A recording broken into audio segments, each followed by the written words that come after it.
जय गुरुदेव, जय गायत्री माता।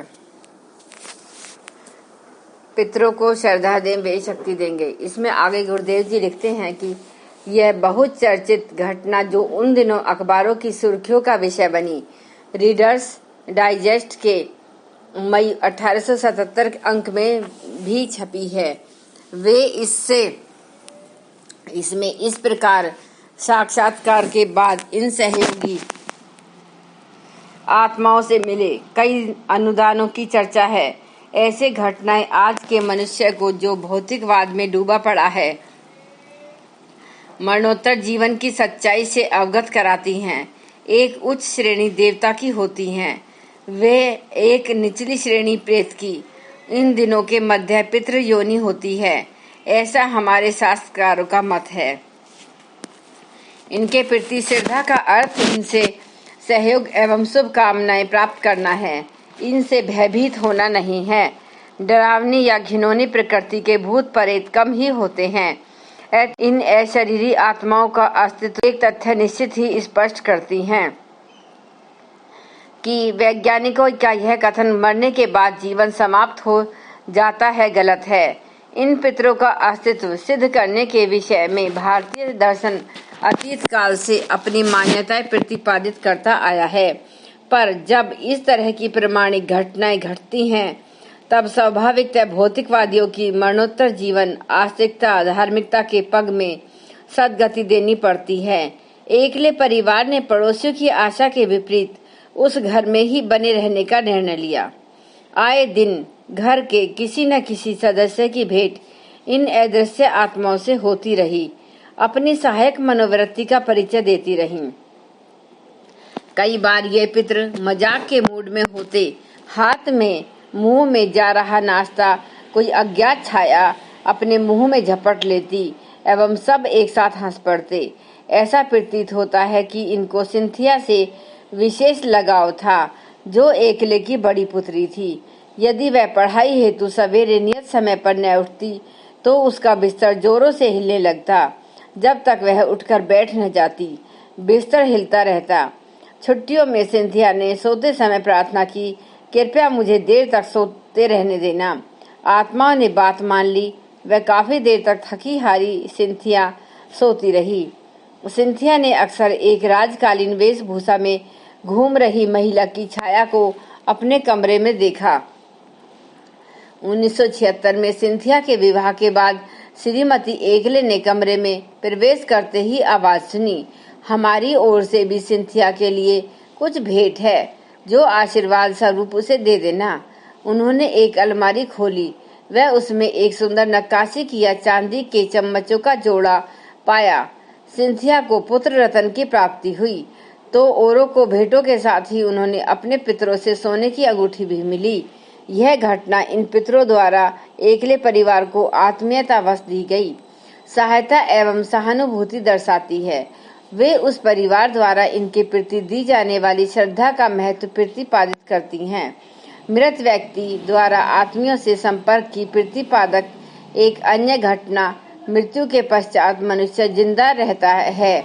मेंस स्काइवल आफ्टर डेथ में एसपीओ रिपोर्ट्स की से उद्धत हुए करते पादरी CL ट्वीडेल ने दी है। आईओवा नगर में रहने वाले एक किसान श्री मिकाइल कोनले की मृत्यु हो गई। मिकाइल बड़ा संपन्न व्यक्ति था, पर वह हमेशा गंदे कपड़े पहनता था। उसकी मृत्यु भी गंदे कपड़ों में ही हुई। एक कमीज जो महीनों से नहीं धोई गई थी, पहले उसकी संदिग्ध अवस्था में मृत्यु हो गई। इस मृत्यु की जांच करने वाले अफसर ने शव को देखकर कहा, इसके पुराने कपड़े तो यही मुर्दा घर में फेंक दिए जाएं और इसे साफ कपड़ा पहनाकर मेरे घर भेज दिया जाए। किसान के बेटे ने ऐसा ही किया। सफेद कपड़े पहनाकर लाश अफसर के घर भेज दी गई। लड़का जैसे ही अपने घर लौटा कि अपनी बहन बेहोश पाई। काफी देर बाद होश में आने पर उसने बताया कि मैंने अभी अभी पिताजी को साफ कपड़ों में देखा। वैसे कपड़े वे कभी नहीं पहनते थे। वे मुझसे कह रहे थे ये मेरी पुरानी कमीज मुर्दा घर में पड़ी है, उसमें कुछ बिल और रुपए हैं।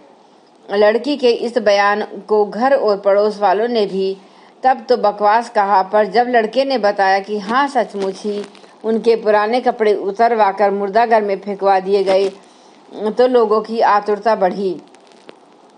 लोग मुर्दाघर गए, कमीज उठाकर देखी गई, उसमें भीतर बड़ी सावधानी से एक थैली सी हुई थी, उसमें बिल भी थे और रुपए भी। इस घटना से सभी आश्चर्यचकित रह गए और वहां उपस्थित सभी लोगों ने माना कि मृत्यु के पश्चात भी चेतना अपनी बौद्धिक क्षमता के साथ जीवित रहती है और तथा आत्मियों से संपर्क कर उन्हें अवश्य सूचनाएं देकर लाभ पहुंचाती है। ये पितृ आत्माएं अपने सवजन आत्मियों से अनुराग आकर्षण तो करती हैं, किंतु हीनता दुष्टता से मुक्त होने के कारण उनका यह अनुराग भोग वासना परक नहीं अपितु सहायता परक होता है। भोग के लिए उत्सुक वासना की आग से उत्तप्त मृत आत्माएं तो सब जनों को अपनी छिचोरी चेष्टाओं से आतंकित करती हैं और उनकी चेतना पर दबाव डालकर उन्हें अनुचित क्रियाकलापों के लिए बाध्य करती देखी जाती हैं। ये दुरात्माएं कुत्सित दुराभिलाषाएं भी पालती हैं कि अमुक प्रियजन रुग्ण होकर मर जाए और अकाल मृत्यु तथा प्रेत आवेश के कारण ही हमारी ही बिरादरी में खिंच जाए, तो हम ग्रहित वासना भोग की कल्पनाएं साथ साथ कर सकें। सत्संस्कार संपन्न पितृ आत्माएं भी आत्मियों से संपर्क की इच्छुक रहती हैं, किंतु उनका उद्देश्य भूतों से सर्वथा विपरीत रहता है। वे सत्य परामर्श एवं विवेकपूर्ण मार्गदर्शन देकर सच्चे सात्विक अनुराग का परिचय देती हैं। अनुसनी चेतावनी। स्कॉटलैंड का राजा जेम्स चतुर्थ इंग्लैंड पर प्राय आक्रमण कर बैठता था। अंतिम आक्रमण के बाद उसे एक पूर्वज की अदृश्य आत्मा आमास रूप में दिखाई पड़ी। उसने स्पष्ट चेतावनी देते हुए कहा, भविष्य में तुमने कोई और आक्रमण किया तो तुम्हें जान से हाथ धोना पड़ेगा। राजा ने उस चेतावनी की उपेक्षा कर दी। अगला आक्रमण किया, परिणाम वही हुआ, युद्ध स्थल में ही उसकी मृत्यु हो गई।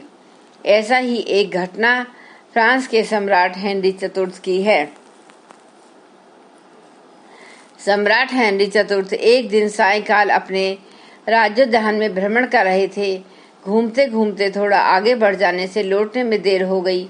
सूर्य डूब गया, झुरमुट हो गई। एक प्रकाश जैसी छाया आकृति उन्हें सामने आई और अपने आसपास चक्कर सी काटती दिखाई दी। हेनरी पहले तो कुछ झिझक के पर शीघ्र ही संभल गए और पूछा, कौन हो? छाया बोली, मैं तुम्हारा शुभेच्छु और आत्मीय हूँ और यह बताने आया हूँ कि तुम्हारी हत्या का षड्यंत्र रचा जा रहा है। शीघ्र ही मार दिए जाओगे। कर सकते हो तो बचाव का अभी कोई प्रबंध कर लो। उत्सुकता बस हेनरी ने पूछा, आप प्रेत क्यों हुए? यह बात शरीर ने होने पर कैसे जान गए? क्या आप मेरे षड्यंत्रकारी को मार नहीं सकते? इस पर प्रेत ने उत्तर दिया, शरीर की मृत्यु हो जाने पर भी इच्छा शरीर उत्तेजित बना रहता है। यही हमारी स्थिति है। अधिकांश प्रेत अपने लोगों का भला ही करने की सोचते हैं।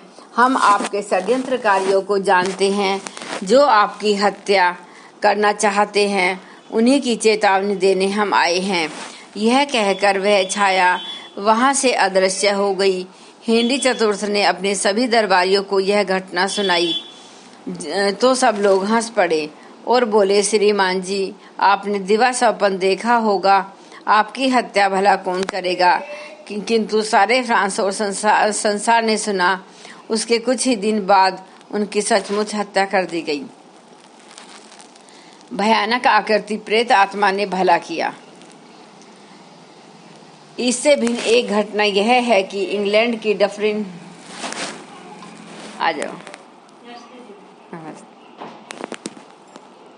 कभी भारतवर्ष के वायरस रह चुके थे।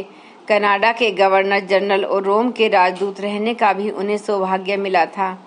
सन 1881 में वे पेरिस के राजदूत नियुक्त हुए। एक दिन उन्हें एक मित्र ने आयरलैंड में एक दावत दी। रात के 12 बजे तक भोज चला। इसके बाद उनके लिए अत्यंत सजे हुए एकांत कमरे में विश्राम की व्यवस्था कर दी गई। लॉर्ड डफरिन अभी लेटे ही थे कि सारा कमरा एकाएक तीव्र प्रकाश से भर गया। यों उस दिन पूर्णवासी थी। बाहर चंद्रमा पूरे वेग से छिटक रहा था, तो भी कमरे के सभी दरवाजे और खिड़कियों पर पर्दा पड़ा था।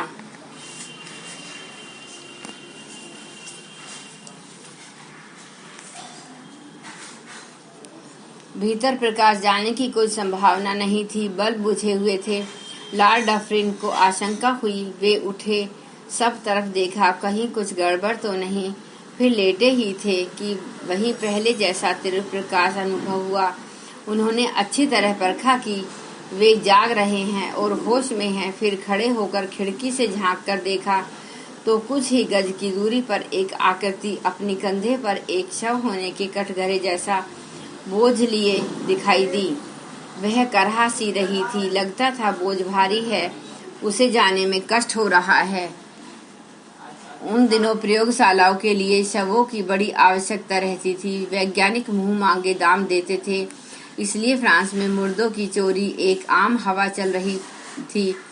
डफरिन ने सोचा कोई मुर्दा चोर है। सो साहस करके वे आगे बढ़े और पास पहुंचते ही ललकार कर पूछा, कौन हो? आकृति ने उनकी ओर थोड़ा घूर कर देखा तो वे स्तब्ध रह गए। इतना भयानक चेहरा लॉर्ड डफरिन ने पहले कभी नहीं देखा।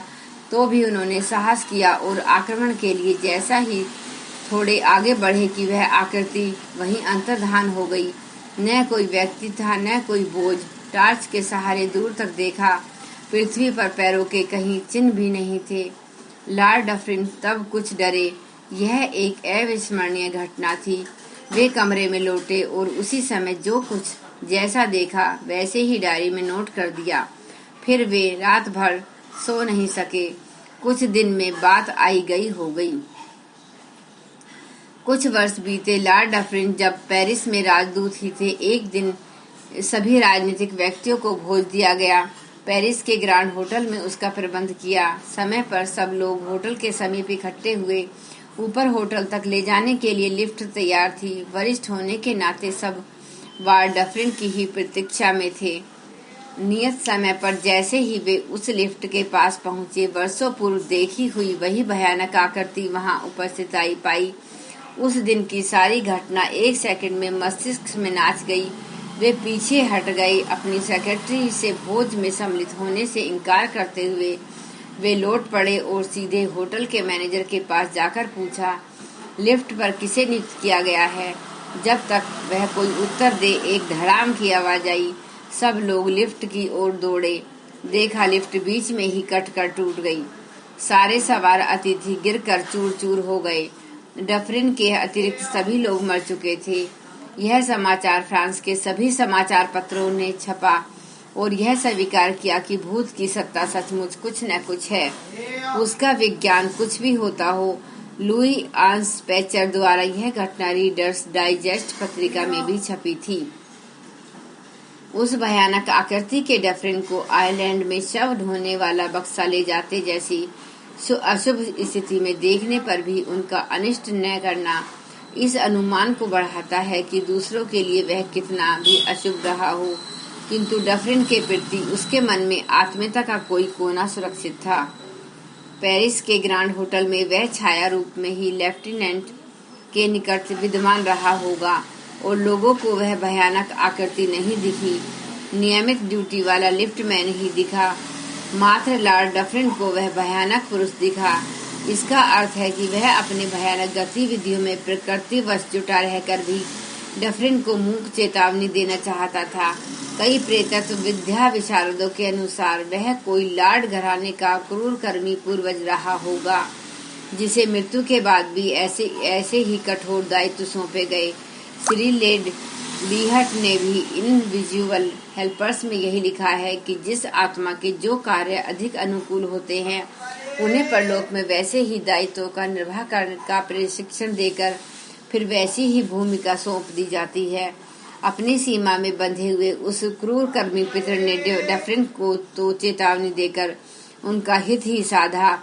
डफरिन ने उस मूक चेतावनी या गुप्त संकेतपूर्ण आभास को समझ लिया और उसकी उपेक्षा नहीं की। इससे वे लाभान्वित हुए। यूं उस आकृति की भयानकता भी इतनी अधिक थी कि डफरिन का सहम जाना अनिवार्य ही था।